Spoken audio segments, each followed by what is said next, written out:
Well, a very, very warm welcome to a very, very warm Motegi circuit. Yesterday's race was a belter. This is the second of two races here, the Fanatec GT World Challenge Asia, powered by AWS. And of course, there's a difference. Yesterday's start drivers go second, and yesterday's second drivers go first. A real stirring of the pot. But this circuit has been fabulous. Our first visit here, and it really is such an exciting place. We started the season at Chang International Circuit in Thailand in the middle of May.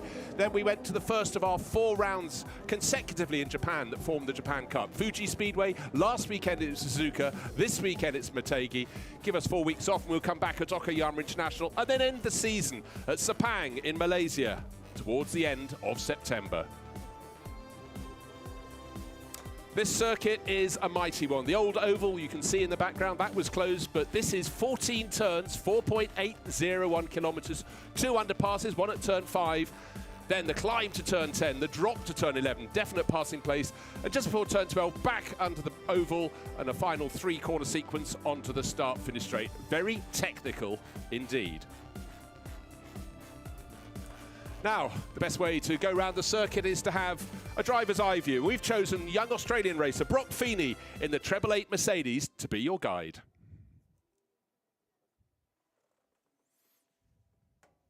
G'day everyone, I'm Brock Feeney, and this is a hot lap around Motegi in the driver's eye on board my 888 GT3 Mercedes. So I'm pretty loose into turn 1 here, but it's a big run down to turn 3. So you got to make sure you get a good exit. You can have a little breather here, but once again, nice and hard on the brakes. Just before the 70-meter marker, back down to second gear, try and get into the curb, and then once again, set up for a big exit. Gets pretty lively through turn 4 here. Keep it on the black stuff, and once again, a big long straight down to turn 5. This is the first time we'll head under a bridge on this lap. Back down to second, same thing again, nice and close to the curb, run it out all the way to the exit, get a little bit of shade for a few seconds. Flat through turn 6 here, same thing again, can have a little bit of a break before it tightens up for the rest of the lap. Back down to third, try and tuck into this curb and make sure you set up for a good exit through here. Another run out, try not to run off the track here, and back to turn 9, one of the slowest corners on the track, quite tricky here. As you can see, I have a little moment, and then setting it back up for probably the most important corner on the track, turn 10, with the biggest straight afterwards. So break it in, completely miss the first apex, try and tighten it up on the exit, flat out, and now hope your motor's nice and fast and you can have a good run down the back straight. So we're in the final sector now. Not long to go. Probably wiping a bit of sweat off my face. It's pretty hot over here. Braking just before the 100-meter marker. Back down to second gear. Try and get it to the apex. And here we go into the second tunnel for the lap. Now into the last few corners. Super tricky. Back to second gear. Try and skim the bollard. Skim the next bollard. Use a little bit of curb on the exit. And that's a maybe hot lap around the Motegi circuit. Thanks for joining me. Well, that was an excellent run there from Brock Feeney. As you can see, a very, very technical circuit. And he talked about the temperature, 30 degrees air temperature, track temperature 42.6. Yesterday, it got up to 48 degrees. And in the last couple of minutes, it has suddenly, the cloud is burning away. It's full sunshine as we look down on the grid, but humidity, 57%. That's what we call uncomfortable in the cockpit. So for these drivers, they'll be very glad they're only doing half of the race apiece. But let's look back to what happened yesterday. And the answer to that is plenty. To move up alongside, waiting for Kangling to control the start alongside Jin Longbao. They'll be looking at the lights on the gantry. They're red, they've got to green. A very, very quick flick. And it looks like a perfect start for the Audis from first and third. Andrew Harrianto with the Audi with the ducks all over the side. Got a bit loose on the curbing, but great start. Background of the shot, just behind the BMW that's holding down 5th place. Battle for 6. Looks so we could have a place change. Oh, dearie me, we suddenly had contact from the 2 Absolute Racing Porsches. They were in 3rd and 4th positions. Now they're locked together and sitting sideways in the track. Oh dear, that's at turn 3. Promoted to 3rd and 4th. Oh dear, that's not going to work. That overtaking manoeuvre was never very on. Now, not 1, but 2 of the R&B Racing Porsches pushed them down into the gravel at turn 11. I said there'd be overtaking there, but that move was never on, unfortunately. turn number 1 for the Porsche driver. Yuta Kamimura is pressing. He's only going to surely look to the outside. No, the inside's where he wants to go, not quite open enough. And all along, what's happening? Fabian Schiller in behind is closing in. Second, third and fourth, almost nose to tail. Oh, Schiller, I thought may even gain third place because a mistake there from Tochigi. He ran wide on the exit as turn 2 goes to turn 3, and no second invitation needed to be issued for Yuta Kamimura. Maxi Gertz is running just a short distance, about 4 seconds back in 9th. And Liu Yihong Li, the number 87, R&B Racing, the green Porsche tucked away. It looks as though Stoltz yet again has pulled off a manoeuvre that results in a place gain. That is why the 888 Racing team likes him so much. James Yu, he's only got 4 more corners to go. So it's 11, he's approaching that at the bottom of the hill. James Yu down the slope, neat, tidy, no need to press on. Still 21 and a bit seconds to good.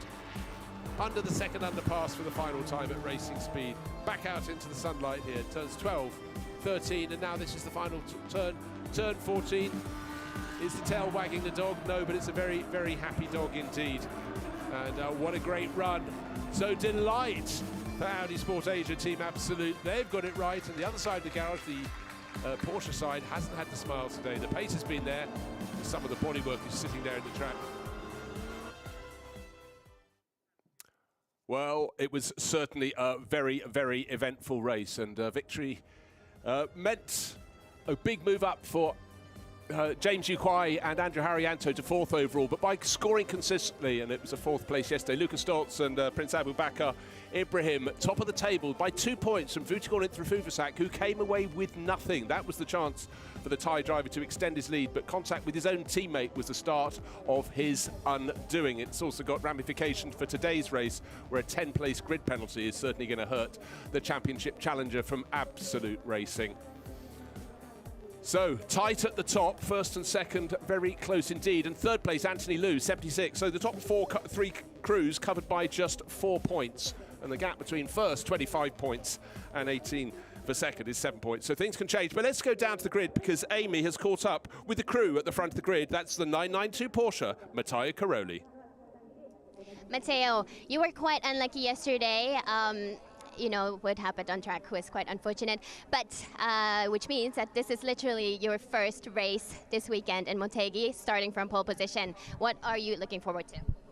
Well, for sure to have a cleaner race than yesterday, of course. To finish is the priority for me and for the team, obviously.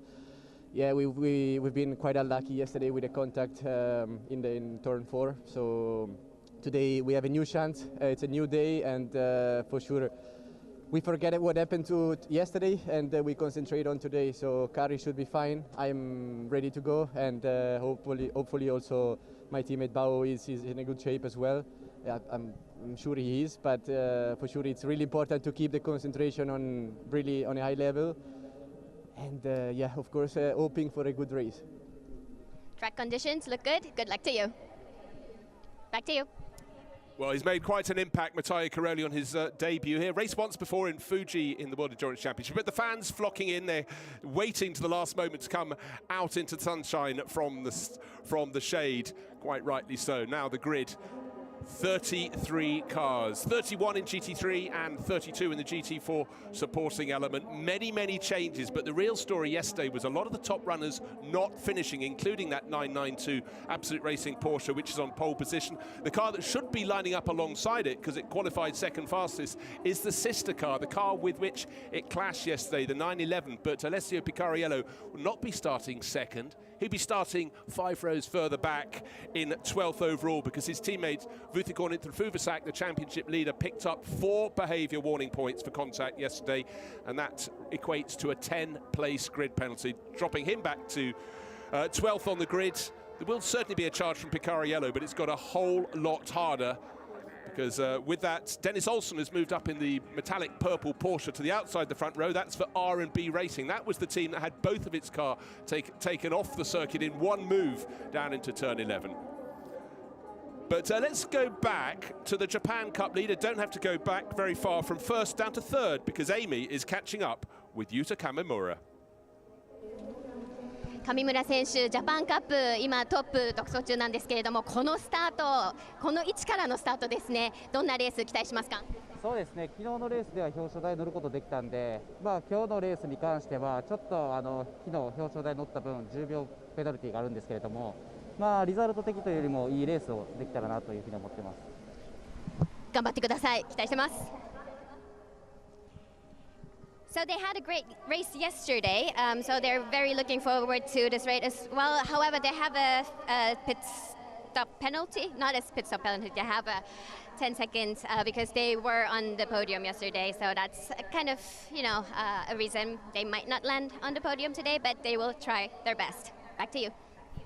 Amy, it's worth pointing out the top three finishers have to serve extra time in the middle of the race at their pit stop. The race winner picks up 15 seconds. It seems like an eternity at a standstill. 10 seconds for second place, which is what Yuta Kamimura and Porsche Senta Okazaki will have to suck up. And car 37 being started by Fabian Schiller back in 14th.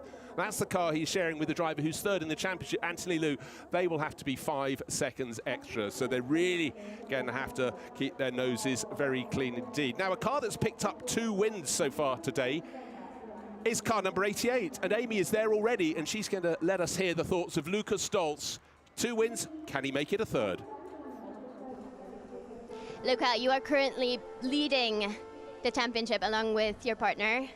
And your biggest rivalry is a few rows behind. That this do your day easier or not? Yeah, definitely. I think they got a penalty, so that's why they start a little bit behind. But the Porsche are strong all weekend, so we expect them also to be up front. But yeah, if we have a clean race, I think it's going to be good for us. Good luck to you. Back to you. Thank you, Amy, and a good point there from Lukas Stolz. When the pro drivers were out, and they were the ones who qualified for this race, Porsches just looked impregnable because those pro drivers really knew how to get the performance out of their Pirelli rubber, and there should have been the first 4 positions all with Porsches. Yesterday, when the AMs were at the front end of the field, it was the Audis that seemed very nimble, including yesterday's winner, the car number 11. That's the one from Absolute Racing, covered in ducks, great race livery. Andrew Harriento drove his socks off in the first half of the race, and James Yu Kwai, a very, very promising young Chinese driver, did the rest and brought it home. And James Yu will be firing out. So let's look back to qualifying and see how it shook out. That was before the penalties. Clear track, and certainly Dennis Olsen, the Norwegian racer on Porsche's books, was setting some very quick times indeed. Alvaro Parent just running in front of him for Hub Auto Racing, also very much in the mix. Through that final corner, turn 14, onto the start-finish straight to carry as much speed as possible down there, across the start-finish line. Another good time on the board. 911, the championship leading car when we came here to Motegi, in the hands of Alessio Picariello, right up to the top of the charts. He would end up second fastest, with Dennis Olsen being in third. But it was the car in front of him in the image, the sister car, the 992, also run by Absolute Racing, that did the job the best. Matteo Caroli hasn't raced in this championship here in Asia before, but Fanatec GT Asia now certainly knows his name. Pole position, very well earned, but the car behind there, the 911, would pick up those 10-place penalty, dropping it to 12th. So therefore, it has really mixed up what we're going to see. In GT4, with their best run of the year, fabulous run from Sho Kobayashi, and got ahead of the more favoured Wise Racing BMW from Team Studi, and put their car, the Czech shop Kemania Racing Porsche 718, number 718, on class pole, and they were truly, truly delighted. So, the grid has been cleared of all the pit crews. 2 Porsches on the front row. You'll find a theme here. 992 further away from us on the pit wall side. Matteo Caroli this side in the R&B Racing purple number. That is number 4. That is Dennis Olsen. He shares with Wai Lu.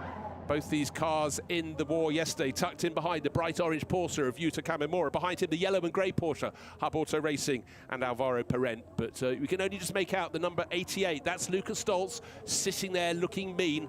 He's very quick, and he's going to see if he can put his Mercedes up from 4th. This is the car with which he shares 2 wins so far this year with Prince Abu Bakar Ibrahim, and he's the championship leader. But here's the grid. Matteo Caroli on pole for Absolute Racing. Dennis Olsen alongside, also in a Porsche for R&B Racing.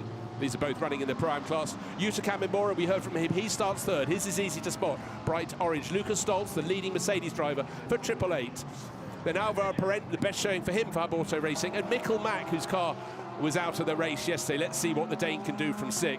Tsubasa Kondo, great result there for NK Racing, going better and better. And yesterday's race winner, James Yukwai, who's really going very well indeed. Eduardo Liberati, could this be a good day for Honda and KCMG? And Brock Feeney in the second 888 Mercedes. Then comes Maxi Goetz in another Mercedes, and Alessio Picariello, second fastest, but the 10th-place grid penalty has put him way down in the pack.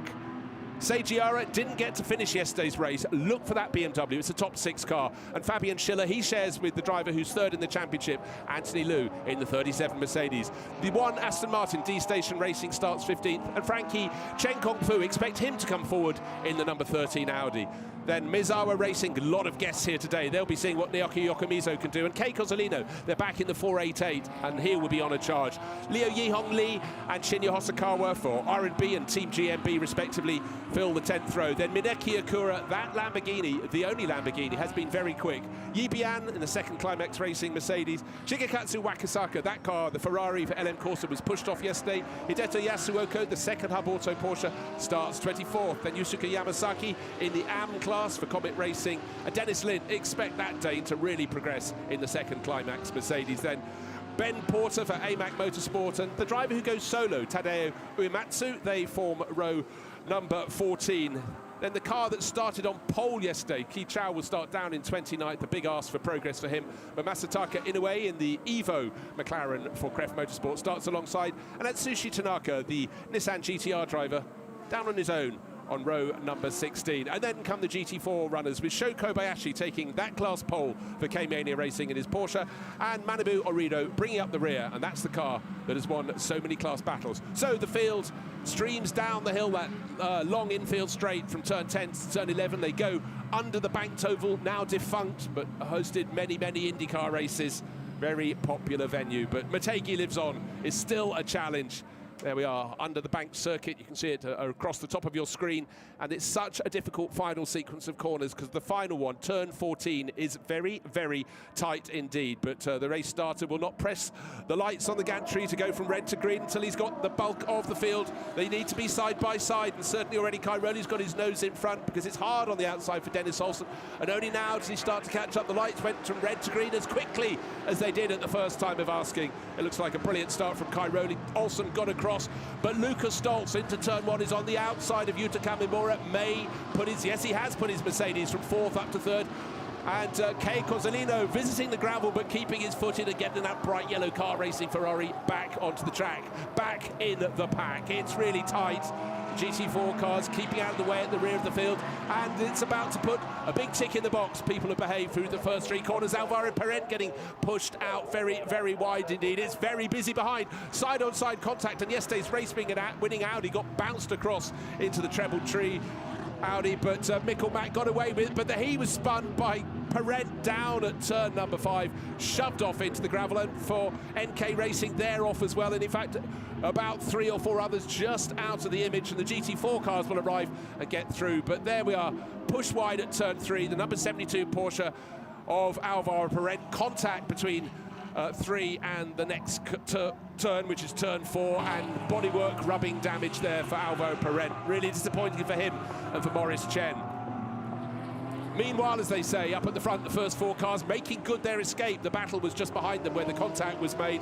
This is very good news indeed for Matteo Cairoli, the race leader, Dennis Olsen for Lucas Stoltz, and Yuta Kamimura. They've got that gap back to 5th place, and it was a real sort-out. 5th place is being held by Eduardo Liberati. I sense the KCMG Honda driver may advance up the order from 9th. Well, he's up to 5th. In behind him, again, a huge, huge gain. Fabian Schiller from 14th up to 6th. Sometimes you have to help your friends. His friends have helped him with that contact down at turn 5. D-Station Racing, Aston Martin, black and green, and very, very mean. And that has made progress. That has moved up the order very nicely indeed. It's got ahead of Alessio Picariello, who started 12th, qualified 2nd. Oh, you can see a bit of bodywork damage on the front of Fabian Schiller's Craft Bamboo Racing Mercedes.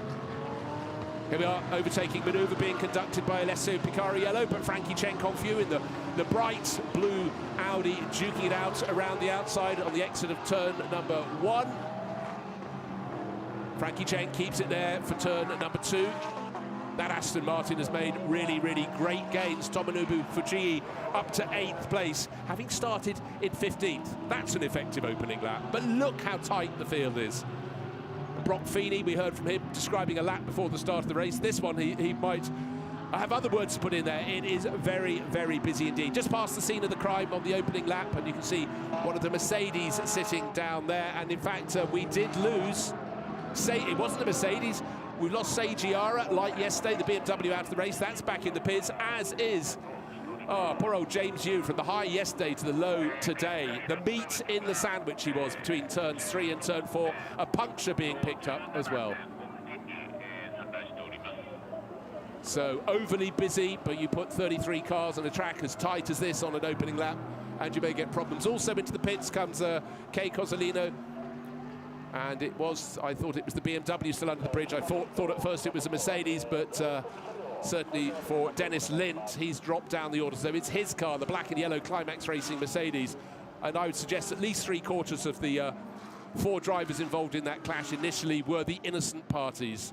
And I'm afraid if one has to point the finger, it doesn't look as though it worked quite too well for Alvaro Perez, who clattered into the back of Mikkel Max Audi. Up front, though, it's looking very good for Matteo Caroli, but Dennis Olsen is not letting him get away. In behind, Lucas Stoltz, Yuta Kamimura, Eduardo Liberati, a gap, then the 2 Craft Bamboo Racing Mercedes with Fabian Schiller with that little bit of damage just ahead of Maxi Gertzen to complete the top 10. Tomonobu Fujii, Alessio Bicariello, and he's just moved ahead of Frankie Chen Kong Fu, and in behind, this is the battle just outside the top 10 with Yi in his number 87. R&B Racing Porsche making progress. There he is, the bright metallic green car, and he's just got a car we haven't seen so much of this weekend, number 33 from Team GmbH, right on his tail. And the second Hub Auto Porsche just running in behind. So that's car number 14 with Yasuoka at the wheel. And just behind him, the Spirit of FFF Racing Lamborghini making place. The incident involving cars 72 and treble 3 had been noted. That was the clash between Alvaro Parent in the 72 Hub Auto Porsche and treble 3, which is what is going in the background of the shot there, one of the 2 Phantom Pro Racing Audis. That was Mikkel Mack at the wheel for their clash on lap 1 down at turn number 4. Now one senses it ought to settle down, because largely in this field, oh dear, yesterday's winner, the high, today the low. Clearly, I thought it was just a puncture and lost time with that clash on the run down from turn 3 to turn 4, but you can see the amount of debris actually sitting on the circuit just largely off the racing line between turn 10 and 11. So that'll be one of the cars returning with a cut tyre that then disintegrated. And largely, I think it's not so much anything other than rubber on the track there, but the drivers will stay off that as well as they can. Now, the majority of the championship is run with Pro-Am driver lineups, and it's the pros who qualified for this race, normally listed as driver number 2, and they're the ones putting on the performance. Even on the start-finish straight, looks like the liner of someone's wheel arch is sitting there, just off the racing line, thank goodness, because any little bit of fabric dropped on the circuit could lead to a puncture. But right now, the pros settling down to do what they do, and do generally very well. Got a little bit busy on the opening lap, but right now they're settling down. Then again, we've got the 2 Craft Bamboo Racing Mercedes running nose to tail. Yesterday we had internecine warfare, civil war if you like, because we had the 2 absolute Porsches in a brilliant position, and yet they clashed. That was Vutikon Intra-Fuvasak and Jinlong Bao, so repercussions perhaps within the team. And then moments after that, just as R&B Racing thought, with those 2 Porsches tangling at turn 2, their cars would be promoted, then they were taken out by a rival team. Phantom Pro Racing got it wrong. So just as they were thinking, here we go, 2 cars in the top 6, quite the reverse. The pendulum of delight and disappointment that is eternally there in motor racing. Right, the car that's important in this mix, notably important in this mix, is the 911. Looking at that right now, Alessio Picariello qualified 2nd. His car was the championship leader coming here to Motegi, but a 0-point score yesterday really cost them. If you look at the front of the car, it normally has a different race livery. It's white with a sort of metallic red background. But you can see it's got 2 black front wings. That's because both the others got ripped off the car in yesterday's actions, and I guess the park bin didn't have everything painted up. So it shows the scars of battle. That was yesterday's battle. With all the incidents happening early on the opening lap, just as Alessio Picariello was beginning to make an advance from 12th place, he lost out all over again. He's worked his way back to, at the moment, to 10th place, right on the tail of Frankie Chen Kung Fu, but it's been back and forth between the pair of them, but he needs to keep advancing, and in fact I sense D-Station racing Aston Martin, Tomonobu Fujii doing his utmost to try and keep him back. Picariello is now up to 9th, he's looking at 8th, but he too picked up 2 behaviour warning points yesterday. And the real deal here is if you get 3, you get a drive-through penalty. If you get 4, you get a 10th-place penalty for the next race. That's what his teammate, the erstwhile championship leader, Fuchigorn Thrufuvasak, had yesterday. That's why instead of a clean run to the first corner from 2nd on the grid, Alessio had to start down in 12th place. He's up to 9th, he's pushing 8th. One does sense that with that little bit of bodywork damage, Fabian Schiller, front of that pack of cars, the yellow and red Craft Bamboo Racing Mercedes, is holding them up a little bit, because certainly that is quite a train of cars behind him. Teammate Maxi Gertz in the pale blue Craft Bamboo Racing Mercedes. Tomonobu Fujii in the black and green Aston Martin. Then comes Alessio Picariello, and then comes Frankie Chen Kung Fu. Frankie Cheng hanging on in the background, Brock Feeney right on his tail in his Mercedes. That's car number 888. 1, 2, 3, about half a second further back, Mizawa Racing with their Ferrari, neat and tidy, and Naoki Yokomizo, one of the most experienced drivers in this field, tucking onto the tail of this gang. But look up at the front of the field, it's starting to extend between 1st and 5th, but only in that Matteo Caroli is getting away in the lead of the race. He's suddenly pushing on, suddenly dropped Dennis Olsen, 1.4 seconds to the good he has been in the lead of the race, and Lucas Stoltz is now on the tail of Olsen. I think that's been the difference. Then here comes the battle, 6th, 7th, 8th, 9th, 10th, down to 12th place. Still with Fabian Schiller hanging on in that number 37. Craft Bamboo Racing Mercedes, good little battle, but Maxi Gertz, he's been there, seen it, done it, he's biding his time. Biding his time as he tries to advance. It does seem a little bit like stalemate in that 6-car batch. It may soon be a 7-car batch, because in the background, the metallic green number 87 Porsche with Yi Hong Lee is starting to catch them. This train is an absolute dream for all 5 cars ahead of them, because even though Fabian Schiller's doing a great job, you can see that front left corner of the car is not quite as aerodynamically as efficient as when it left the grid. No doubt the damage was caused at that clash with all the cars ahead. At that very point on the circuit, turn 4 on the opening lap of the race. But while he slightly delays those behind, there's Alvaro Parent's Porsche being pulled out of the way. That was one of the ones that had that clash on the opening lap. Now they've finally dragged it further away from the edge of the circuit. But for Matteo Caroli leading the race, Dennis Olsen in 2nd, Lucas Stoltz in 3rd, Yuta Kamimura in 4th, and Eduardo Liberati having a fantastic run for KCMG with the one Honda in this race. With every lap that Fabian Schiller is delaying this train of car, looks fantastic, but look, it's closing up all the time. The first 5 are giving their teammates even more of an advantage for the second half of this race. In many ways, and in fact we heard this from Brock Feeney at the start of the race when he was giving us, before the start of the race, giving us a description of the best passing place. It's down into the corner where the drivers are reaching now, down the slope into turn 11. Tricky, but possible, but really, really difficult when you've got a bunch of pro drivers, because they are so evenly matched. But Anthony Liu, standing in the pit garage at Craft Bamboo Racing, will have a smile on his face. He's had a victory sharing with Schiller, the 2nd race at Buriram of the opening round, and a victory in the 2nd race at Suzuka. Could be on for another good result, Anthony Liu, as long as Fabian Schiller can stay where he is now. He doesn't have the pace with that slightly tattered 37 Craft Bamboo Mercedes to catch those ahead, but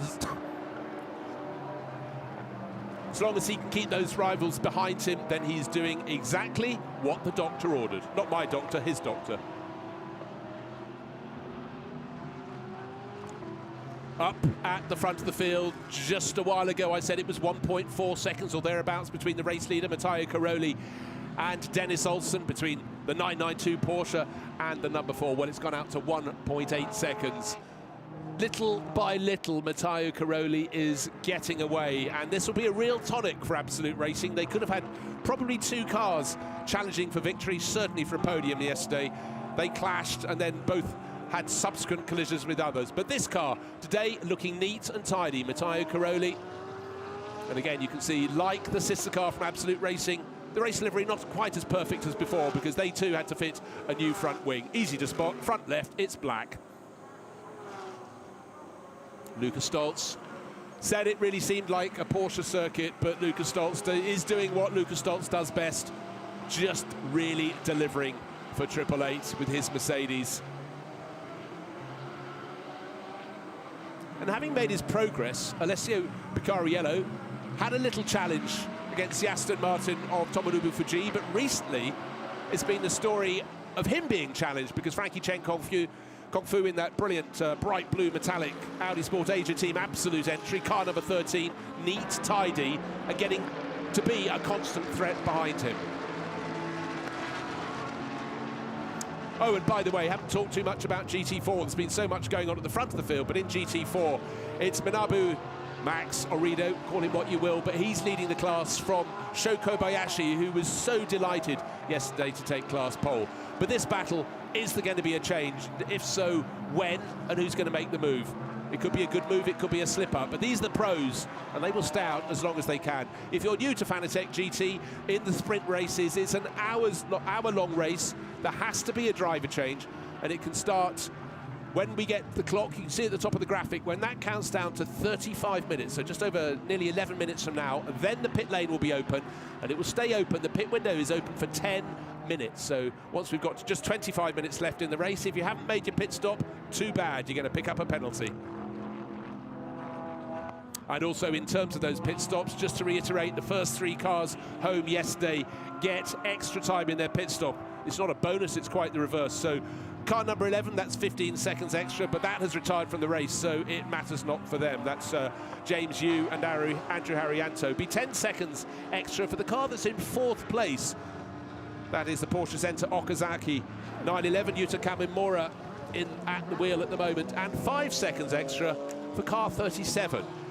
And that's the car leading that 6th place group. Now, this is the GT4 battle, and it's actually very close. It looks like the gap between Manabu Orido and Sho Kobayashi is at about 2 seconds. This is a better showing, and certainly Sho was saying that this weekend they've really got on top of the tyre setup for the Porsche Cayman in the background. In previous races, they haven't been anywhere near as close to the BMW M4, but a great little battle. Just 2 cars. At the next round, we're expecting a host more. That's in a month's time, or 4 weeks' time, when we go to round 5 of Fanatec GT Asia, and that will be at the Okayama International Circuit.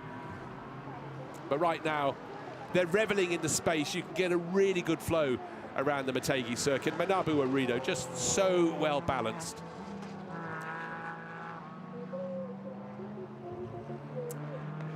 They say all you need in a motor race is 2 cars to make a race. And in the early rounds of the championship, you'd have expected certainly the BMW to pull further clear, but Porsche and Czech Shop K-Mania Racing gaining all the time. Now, we're riding on board with Kei Kozolino, who started middle order, was delayed in that first lap sort out, is down in 28th position. And that actually was an overtaking manoeuvre for positions. He's just demoted both of the GT4 runners, and last year's champion, along with his teammates. This is not where they expected to be, but one little clash here, and it makes it a very different challenge for him and Takeshi Kimura. But Kei Kozolino, all he's got to do now is just keep on pressing on. Doesn't want to retire on home ground. Clearly, puncture in that contact cost them time, had to work their way back to the pits, but, you know, some years motor racing is good to you, some years net sport. Now, let's go back to that battle. 6th, 7th, 8th, 9th, 10th, etc. No change, still hyper close. So at this point, the team managers must be thinking, okay, normally we keep the pro driver in as long as we can. Do we try and do something different? If we're stuck at the back of this train, is it worth bringing our pro driver in maybe before the rivals to see if you can gain track space? Puts a lot more pressure on the AM driver. But Tomonobu Fuji knows exactly what he's doing, but this time a better exit for Alessio Picariello. Well, he's got to have a choice, inside or outside. All this for 8th place.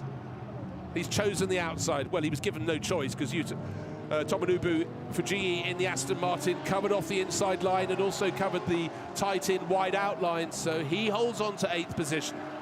And up front, Maxi Goetz, you sense if he could get past teammate Fabian Schiller in that battle for 6th place between the two Craft Bamboo Racing Mercedes, he would be able to pull clear.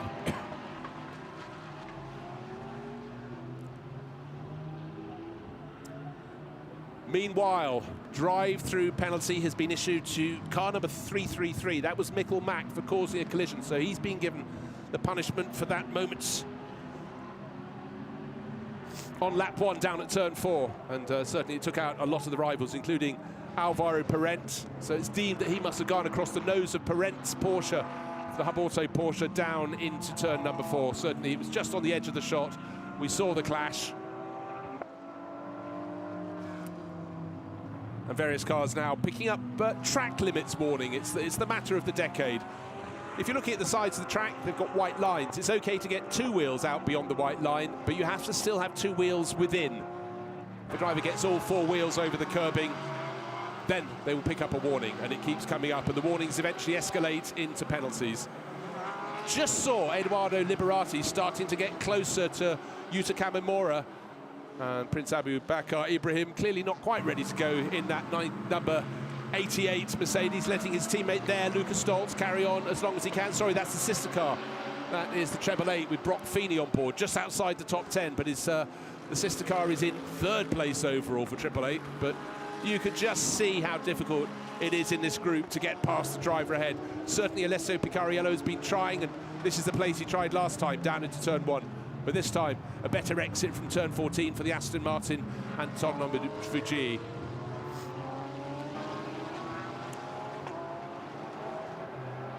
Fastest lap of the race, by the way, Matteo Caroli, 0.2 of a second faster. He's leading the race, 0.2 of a second faster than the driver who's 3rd in the race, Lucas Stoltz. Dennis Olsen, who is 2nd on the track, 3rd quickest. Those all fit. But look, Kei Cozzolino down in, way back down in 26th position.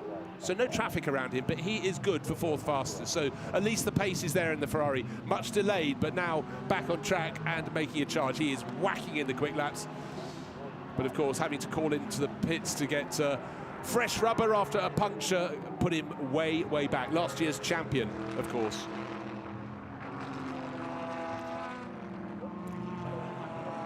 So just waiting for treble 3, has just served the drive-through penalty. So Mikkel Mack dropped right down through the pack, and indeed he'd already dropped into the pack with that collision down at turn 4, drops into about 15th place. What's interesting is these two Craft Bamboo Racing Mercedes, it's almost though as they start to wear their Pirelli rubber down, it's suiting the Mercedes better than those behind, or maybe the fact the Aston Martin in behind them is no longer on their tail, but that's also because Alessio Picariello has been constantly chivying and doing his utmost to upset Tomonobu Fujii, but in turn, Frankie Chen Kong Fu in that bright metallic blue Audi in behind is keeping Picariello honest as well.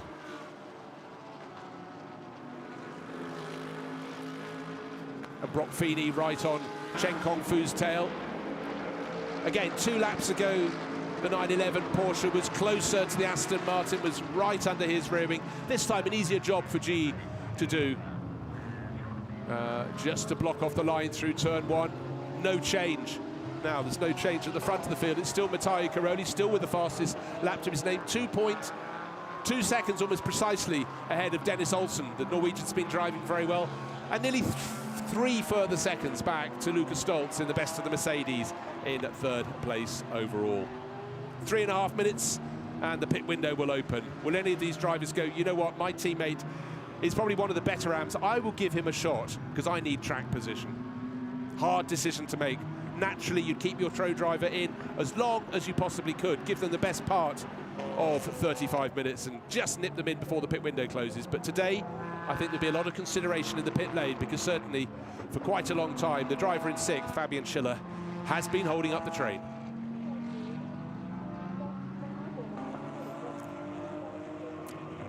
Car 87, by the way, the one that got onto the back of this long train of car, is leading the silver class And that is for all silver driver lineup. That's Yi Hong Lee. He's sharing with Wan Bo. Wan will take over fairly soon. And the other car that should be challenging in that class is car number 29. The car that led from pole yesterday, but Chi Kao just hasn't got the pace to match his teammate. He's in 22nd position overall. Oh, suddenly very tight for the GT4 runner back there, Sho Kobayashi. Not quite sure where to go and getting very close, I sense. Was even given a little bit of a shoulder by Brock Feeney. You know, he had to turn in at some point to turn 11, but really difficult when you get a pack of 8 cars, all much faster than you because they're in GT3 coming past. But I'd say Sho Kobayashi did a good job to keep out of their way. And now the pack coming up on the class leading GT4, the BMW of Wise Racing.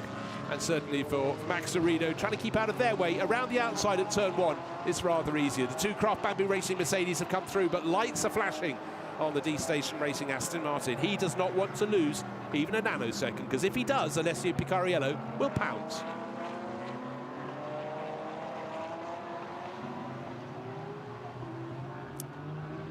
Always important to keep an eye on track penalties. And car number 4, that's running second, Dennis Olsen, getting warnings. He ran a little bit wide at turn 5, so the officials are taking a look. Oh, almost going a bit wide at turn 4 was Alessio Picariello, still doing his utmost to try and get past the Aston Martin. But where is this grouping from 6th place down was nose to tail not so many laps ago. Certainly the Craft Bamboo Racing Mercedes have earned their co-drivers, who do the second part of the race, about 2 or 3 seconds over the last few laps. They've pulled that clear of the Aston Martin, and in turn that means Vuitton in through Fuvasak will take over the 911 Porsche from Alessio Picariello. He will be taking it over, so it seems, from 9th place, but every second of an increment that he gained by those cars ahead will make it more and more of a problem for Vuitton to get into the 911 and score a really big tranche of points. But of the bronze drivers, Vuitton is one of the very best, so he will gain places. But at the moment he's losing time, even though he's not in the car, if you understand what I mean. In recent laps, Dennis Olsen has lost a bit more time. He lost 0.4 of a second to the race leader last time round. The one that is gaining is the number 22, KCMG Honda NSX. Great to have one of those in the mix. We love having different manufacturers. We got 10 across the 31 cars in GT3. And numerically, it's 9 Porsches, 7 Mercedes, 4 Ferraris, 4 Audis, 2 McLarens and 1 each from Aston Martin, BMW, Lamborghini and Nissan. But that Honda going very well indeed. Running in 5th position. And the gap from Liberati in 5th in that number 22 KCMG Honda and this group of cars, well, in fact the group ahead, those 2 Mercedes ahead from Craft Bamboo, is the best part of 7.5 seconds and going out with every lap. So for the co-drivers of Mattia Caroli, Dennis Olsen, Luca Stoltz, Yuta Kamimura and Eduardo Liberati, this is giving them a little bit of a cushion and a little bit more of a cushion with every single lap. The pit window has been open for 30 seconds. The first of the callers diving in. Comet Racing, first car in. Tadei Uematsu, who drives the 55 McLaren on his own for his own team. He has to come in, does not get out of the car, but there's a minimum pit stop time. He just sits on board, stews in the heat of the cockpit and goes back out. There you can see Climax Racing, their number 2 Mercedes in there as well. The number 29 Audi in as soon as it can, and that makes sense because the pole qualifier for yesterday's race will be taking it over. That's Kang Ling. We want to give him the maximum amount of time. But our front runners, the top 15 cars or so, have decided they're going to stay out as long as they possibly can.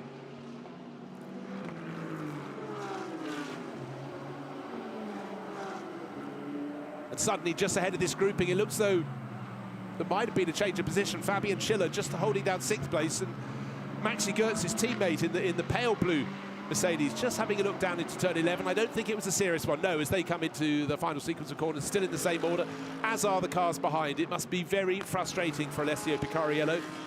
It does seem he's faster than the Aston Martin in front, but Tomonobu Fuji doing a very good job. And having got those 2 driver warning, behaviour warning points yesterday, Picariello does not fancy anymore, so he'll err on the side of caution.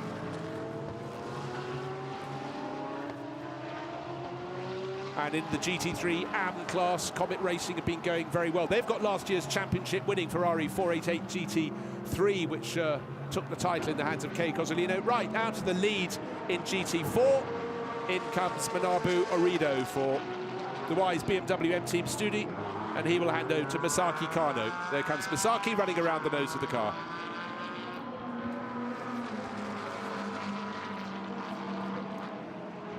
And again, if you're comparing to, say, a Formula 1 pit stop, A, there's a driver change here, but B, there's a minimum pit stop time. They, of course, have extra pit stop time because they gained victory in class yesterday, so their pit stop will take 15 seconds longer than if they hadn't won. But the car that came second yesterday, the other car in GT4, has an extra 10 seconds. So, race leader Motegi Caroli, the end of last lap was 2.7 seconds clear of Dennis Olsen. Dennis still giving chase in that purple Porsche. And here he comes for R&B Racing at the very point at which his car was clattered out of the race yesterday, thrown into the gravel at turn 11 by a really quite poor manoeuvre from one of the Phantom Pro Racing Audis. That was Chris Onchia in the treble 3 entry. Apparently he'd actually thought he'd braked a bit early, started accelerating ahead again before he should have been in the braking zone, looked up and saw the two R&B Racing Porsches and whacked both of them up the rear. 2.7 seconds from Motegi Caroli. Second place, the purple Porsche, 3.1 seconds. Oh dear, Hub Auto Racing out of the final corner in a clash. This is ironic. The LM Corsa Ferrari, that was the point yesterday with that car, the Ferrari, that was put deep into the gravel at the final corner. But today, it was a clash with Yasuoka in behind, who nearly ended up, Hideta Yasuoka, nearly off that side of the circuit. Now, who blinks first? Tomonobu Fujii, the first of the front runners, down in that 8th position for so many laps, sitting on the nose no longer of Alessio Picariello, because he's brought it in to hand over to Satoshi Hashino for the first time in many, many laps. There's a gap ahead of Alessio Picariello, a gap that if he can find the natural pace, he should start to close. And those behind are saying thank you as well, because it does seem the Aston Martin was going away from its pace in recent laps. And that's why the two Mercedes from Craft Bamboo Racing started to make good their escape in 6th and 7th positions overall. There they are, 6th and 7th, still the order. Fabian Schiller, Maxi Goetz. Lamborghini, though, that's out of sequence. That's served a pit stop already. But for Alessio Picariello, as soon as he wasn't behind the Aston Martin, he's built a gap over the blue Audi. The blue Audi with Frankie Cheng, remember, a lap ago was on his tail, but as soon as he got released, Alessio Picariello finding the natural pace. He's going to go on as long as he possibly can. Still 5 minutes until pit window closes.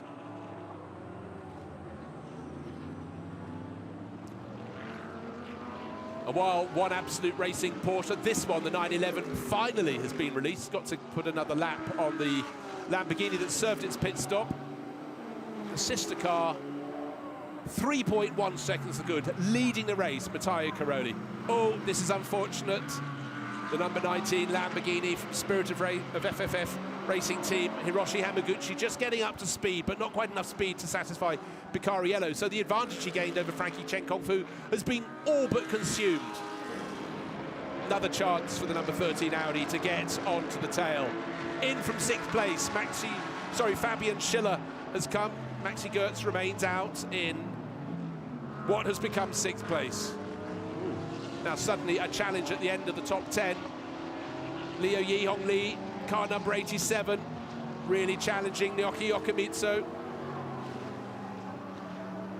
And for a lot of these drivers, it'll be this lap or the next will be their last one before they make their pit stops. And then we'll find out if the early pit stop tactic for the number 37 Mercedes from Craft Bamboo, the yellow and red car that held down 6th place, will that be the wise one? That was the car at the front of the train. But Anthony Liu is one of the better bronze class pro drivers. Already 2 wins this year. Clearly nobody's fool. So that could have been sensible. Now what we're seeing, the Lamborghini had just been handed over to Hiroshi Hamaguchi. There's Fabian Schiller in the pit stop, but just intriguing to me. So Anthony Liu will be sitting on board, waiting to be given the signal to leave the pits. But of course, this was a car, had a 5-second extra penalty time. That's why it seems so long. Interesting thing for me is the pace of the Lamborghini just out of the pits in the hands of Hiroshi Hamaguchi. I said he was getting up to speed. Alessio Picariello in the number 911 Porsche, now up to 7th place. Got onto his tail. I thought he'd pull past. not a bit of it. So another lap. I sensed all the top 6 or so, maybe even the top 10, would stay out for a further lap, but they can't afford more than this one, because otherwise if they went one further, they wouldn't get in before the pit window closed after 35 minutes of this race. The yellow and red Mercedes in the background is the best part of a lap down, a lap and about 100 metres down on the race leader, but the pit stop has been served, and Anthony Liu, with the extra 5 seconds at a standstill, now out onto the circuit, and he's going to run his race through to the finish. 27.5 minutes remain. And this time around, the sister car to the race leader, Absolute Racing's Alessio Picario, comes in. He moved up to 7th place overall. Maxi Goetz has come in. Naoki Yokomitsu in the treble 5. Mezawa Racing Ferrari as well. And the last of the gamblers will be the drivers who come in at the end of this lap around, including race leader 992, Matteo Caroli. You can see why he's on Porsche's books. See, the young Italian, super neat, super tidy, and that other thing they like so much, super quick. So for Bao Jinlong, his teammates, certainly there were concerns yesterday, and there was contact out on the circuit with the sister car, but today they hold the upper hand. Started from pole in the hands of Matteo Caroli. His race is very nearly run. The pit stops still coming thick and fast. We've still got 7 cars due to come in, and they've got to come in this time around. They won't have time for a further than that. There is a visual, first to second. Dennis Olsen, the purple Porsche in the background. It's gone out to getting towards 4 seconds. The last few laps have been absolutely brilliant for the race leader, Matteo Caroli, and as if I predicted it, no Nostradamus here, but in he comes. In will come everybody else, and the yellow and red Mercedes flashing through in the background has served its penalty. Is going to try and get the lap back while the pit stops are going on. No success penalty because there's no race finish for the race leader, so 992 will serve the bare minimum pit stop time. There is a minimum pit stop time. If you transgress, let's say pit in to pit out is even 1 second under the minimum pit stop time, you have to come back in and stop for 1 second. So you're not just giving back a second, you're giving in all the time from pit in to pit out. An absolute disaster. Better for all these crews to err on the side of caution. So Cairoli out of the car, helps his teammate strap in. Now the driver who was of the front runners, the first one to pit, this is the one. Anthony Liu now on board. Fabian Schiller did the first part of the race. Remember, he was holding up that train of cars from 6th place back, and I do sense that the Craft Bamboo Racing crew, they've tidied up what was ever loose on that front left-hand corner of the car after that contact on the first lap. I think it was just one of those splitters had been pushed up, but aerodynamically, it wasn't the neatest thing to have. So the crew doing their job very well indeed.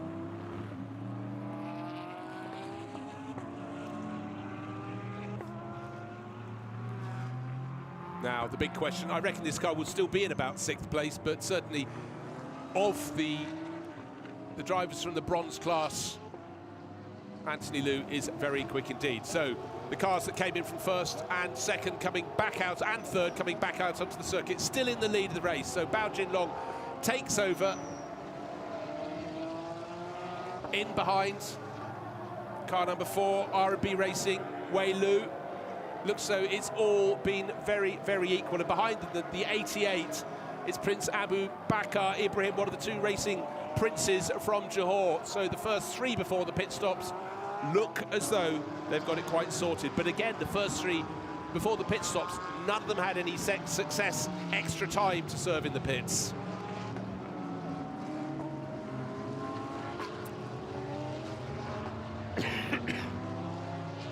Well, Anthony Liu had lost a lot of positions. That yellow and red Craft Bamboo Racing Mercedes, of course, 5 seconds extra at the pit stop. That's why it lost a bit of ground, but it came in from 6th overall and came out behind a car that, before the pit stops, was just outside the top 10. That is how close it is, and that is how extra time in a pit stop, because of a success penalty from the previous day, can really hurt you. But there was no penalty to be served for the 992 Porsche from Absolute Racing, and the work that Matteo Caroli did has now been handed over. And Jinlong Bao going to see what he can do, but before the pit stops, the 992 Porsche from Absolute led And let's look at the gap. It was about 4 seconds before. Actually, if anything, I sense that already Wei Lu is starting to close in a little bit. Might be deceptive. R&B Racing. And equally, the car that was third before the pit stops now in the hands of Prince Abubakar Ibrahim, having taken over from Lucas Stoltz. Doesn't look as though there's been much of a change. Let's take a look when they get across the start-finish line. I think the one who's making the gain is Wei Lu in third place, but once Prince Abubakar gets his head down, expect that 888 Mercedes to get closer and closer. Right, first to second, it has come down. It's down to 3.3 seconds, but what has also come down is the gap back to third place by a few tenths of a second, but they are all important. We've still got plenty of time. 22.5 minutes in this 1 hour sprint race for things to change. But look, there is nobody in the background still waiting for the car in fourth place to come through. And I just waiting to see. Remember, of course, the car that had a 10-second extra time. Well, this is the race leading car, 992. Hands with Jinlong Bao. But let's hear from the first start driver, Cairoli. Matteo, it looks like you had a comfortable ride. Well, comfortable, not really, because it was so warm, and yeah, I struggled a bit physically. I think it was more challenging than yesterday. I think today is a bit warmer, so not easy also to manage the tires. At a certain point, I had quite a big drop, so I was a bit scared of a massive drop, but luckily, I mean, they lasted. So currently we are leading now. So Bao is doing great at the moment, so we just hope to keep on going like this and see the checkered flag as a first car. But I must say, 3 seconds, you know, you made a gap to the back. It must have felt amazing. Well, I tried to push as hard as possible, of course, and it was good that I could overtake the GT4 in a good way. I didn't lose so much time, while probably Dennis lost a bit more than me, so I was gaining an extra advantage, let's say, but you know, I just keep my finger crossed at the moment. All right, we'll cheer for you then. Back to you. Thank you, Amy. So Motegi Cairoli, cool, calm, collected, and again, just with that professional driver's eye, just looking at anything that can gain him time, or equally what could cost him time, and getting past the GT4 runners was very important indeed. Right, Anthony Liu has picked off several cars very quickly in the 37 Craft Bamboo Racing Mercedes, and bear in mind he's well placed in the championship, third after the first of the 2 races here at Motegi, and I think other drivers fancying a move forward. Championship leader when we came here was Vutikon Intrafuvasak, and he's trying to make the moves. Jeffrey Lee's going to take 5th place over the line, but I don't think for a great deal of time, because over recent years, always the pace has been in the hands of Vutikon Intrafuvasak whenever they've been racing together. But Jeffrey Lee is going to do what he can do very well, which is to drive a Mercedes that seems big, and he's going to make it seem even bigger. So certainly Vutikon, particularly with those driver warning penalties yesterday, is just going to be a little bit cautious. And as he's delayed, as he's the meat in a Craft Bamboo Mercedes sandwich, you can see Anthony Liu closing in the background. So certainly for Vuti right now, he's going to have to get past as soon as he can. Got to make the move. Jeffrey Lee holding up the didn't quite offer an inside into turn 4. Very nearly contact. Through the underpath they go, but with a better exit. I honestly think Vutikon is going to have to wait until they go up to the top of the hill at turn 10 and make sure he gets a better exit, and then maybe challenge down to turn 11. But hey, why wait that long?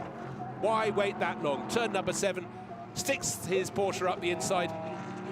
And had he waited a great deal longer, Anthony Liu would be on his tail. And he will be on his tail because Jeffrey Lee has let his teammate through. He understands that Anthony is better placed in the championship and is generally quicker. So it went suddenly from very good news from Vutikon Intrafuvasak. Phew, I've got past not such good news, because the bright yellow and red Mercedes also came past the sister car. This is the point on the circuit, the exit of turn 10. Good exit, and you've got that long run over the crest, down the drop into turn 11. And I actually sense that Anthony Liu in the background is almost close enough to get a toe. Almost, but not quite. 5th, 6th, and 7th they are. Jinlong Bao leading by next to nothing. Wei Lu has got to within 0.3 of a second ahead of this grouping, so they're going down behind the pits, turning into turns 2 and 3. This little battle has just sorted out. Up to 5th goes Vutikon Intrafuvasak. He needs all the points he can get. Jeffrey Lee falling back a position, but up front it is very, very close indeed. Certainly Wei Lu, we understood the number 4 Porsche was getting closer. That's how close, right on the tail of Jin Long Bao. This clearly is a question of when and where, not if the lead change happens. But look in the background, if Jin Long Bao delays the driver in second place, if he can delay Wei Lu, the car in the background, Prince Abu Bakr Ibrahim, he's got line of sight every lap that the purple Porsche can't get ahead. That's a neat little turn from the NK Racing Porsche. They wouldn't have wanted that too much. And car number 25 driven in the second part of the race by Kiyoshi Uchima. But these little things can affect everything out of turn 10.